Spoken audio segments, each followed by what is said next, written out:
आज प्लास्टर करायला येणार आहेत त्यामुळे बघा आधी ग्रिल ठोकाय चालू केले बघा या खिडक्यांच्या जाग्यावर कसं एकदम रांबडाच होणार आहेत बघा. आता ग्रिल नानानी बघा पटाटा ठोकाय चालू केले या त्याशिवाय विषय कसा प्लास्टरचा होयाचा नाही. तर जवळजवळ आता सगळं ग्रिल ठोकून झाले. आता मित्रांनो सांगा कसं ग्रिल दिसते एकदम दिसते का नाही रांबडा विषय कसा आहे हार्ड आहे का नाही.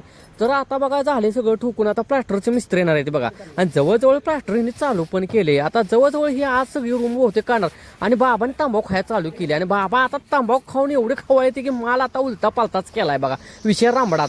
आता ते होईस तर म्हणलं आपण तेवढं वेल्डिंगचं स्पॉट घासून घेऊया कारण ते बेकार दिसते. एक लेवल झालेलं बरं असतंय बघा मित्रांनो. आणि वेल्डिंगचा नाद म्हणजे फक्त ही वेल्डर लोकांनाच असतो आहे का नाही बरोबर का नाही रांबडात. आता जवळजवळ माझं सगळं घासून झाले बघा कसं दिसतंय ना रांबडा. तर नाद फक्त एकच वेल्डिंग लव्हर्स कसं आहे का नाही मित्रांनो. तर कमेंटमध्ये सांगा कसं दिसतंय.